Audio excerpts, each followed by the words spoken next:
معزز سامعین، اس وقت آپ سن رہے ہیں آپ کا اپنا گرازن کمیونٹی ریڈیو اور میں ہوں آپ کی میزبان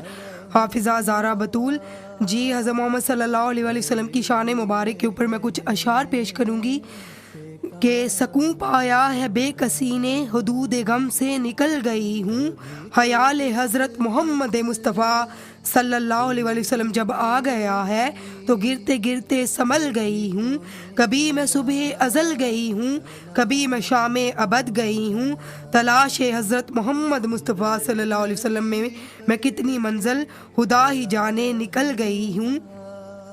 میرے جنازے پہ رونے والوں فریب میں ہو بغور دیکھو، مری نہیں ہوں غم نبی میں، لباس ہستی بدل گئی ہوں، یہ شان میری یہ میری قسمت، خوش رہے یہ محبت عقیدت، زباں پہ آتے ہی نام محمد، ادب کے سانچے میں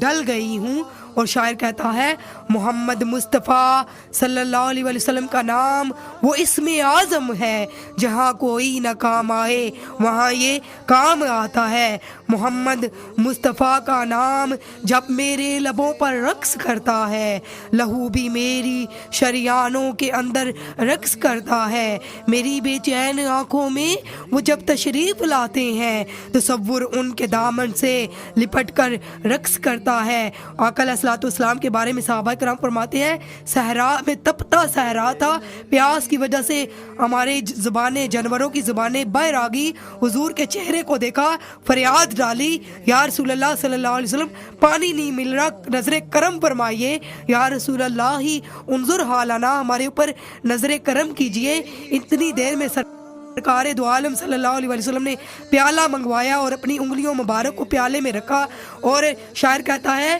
کہ وہ صحراؤں میں بھی پانی پلا دیتے ہیں پیاسوں کو، کہ ان کی انگلیوں میں بھی سمندر رقص کرتا ہے۔ پانی ایسے نکلا کہ جیسے سمندر کے سمندر رواں ہو گئے، سمندر بھی آپ کے اشارے پہ جو ہے وہ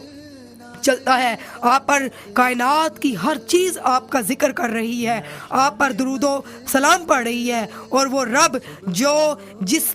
جس کی شان تک پہنچنا جو ہے وہ ناممکن ہے، جس کی شان یہ ہے، وہ کہتا ہے سورۃ الحدید سبح للہ ما فی السماوات والارض وہو العزیز الحکیم، کہ زمین و آسمان کی کوئی چیز اس کائنات میں ایسی نہیں ہے جو تیرے رب کی تسبیح نہ کر رہی ہو، ہر چیز اس کی شان تسبیح میں، اس کی تعریف میں مشغول ہے، اور وہ بڑا زبردست غالب اور حکمت والا ہے۔ لہو ملک السماوات والارض، اسی کی بادشاہی ہے زمین اور آسمان میں، یحیی و یمیت، وہ زندہ اور قائم ہے اور وہ زندہ اور قائم رہے گا، وہو علی کل شیء قدیر، اور وہ ہر چیز پر پوری طرح قدرت رکھنے والا، اور ہر چیز اس کی مٹھی میں ہے، ہر چیز اس کی دستے قدرت میں ہے، والاول والآخر والظاہر والباطن وہو بکل شیء علیم، وہ اول بھی ہے، وہ آخر بھی ہے، وہ ظاہر بھی ہے، وہ باطن بھی ہے۔ میرا علم دیکھیں اتنا ہی ہے کہ میں آگے دیکھ رہی ہوں تو مجھے پیچھے نہیں پتا ہوگا کہ کیا ہو رہا ہے۔ آپ اگر جس جگہ کام کر رہے ہیں تو اس جگہ دیکھ رہے ہیں، آپ کو اس جگہ کا پتہ ہوگا، لیکن اس کے علاوہ نہیں پتہ ہوگا کہ کیا ہو رہا ہے۔ میرے رب کا علم، میرے رب کی شان، اس کی وسعت اتنی ہے کہ واللہ بما تعملون بصیر، واللہ بما تعملون خبیر، ان اللہ واسع علیم، ان اللہ بکل شیء علیم، ان اللہ علی کل شیء قدیر، ان اللہ غفور الرحیم۔ وہ صحیح بادشاہ ہے، سمندروں کے اوپر، سمندروں کی تہوں میں، سمندروں کے نیچے، آسمان کے اوپر، آسمان کے نیچے، زمین کے اوپر، زمین کے نیچے، غاروں کے اندر، غاروں کے باہر، جتنے بھی درخت، ان کے اوپر جتنے پتے جو گر گئے، جنہوں نے جتنی بھی روحیں چلی گئیں، جو آئیں گی، کیا کیا دنیا میں کریں گی، دنیا کب ختم ہو جائے گی، قیامت کے بعد، ہر چیز اس کی دستے قدرت میں ہے۔ اور وہ اتنا بڑا بادشاہ ہو کے، اتنا بڑا شہنشاہ ہو کے، حضرت محمد مصطفیٰ صلی اللہ علیہ وآلہ وسلم کی قرآن پاک میں یوں تعریف کرتا ہے والنجم اذا ہوا، اے ستارے، اے روشن، مجھے میرے روشن ستارے، میرے حبیب حضرت محمد مصطفیٰ صلی اللہ علیہ وآلہ وسلم کی قسم،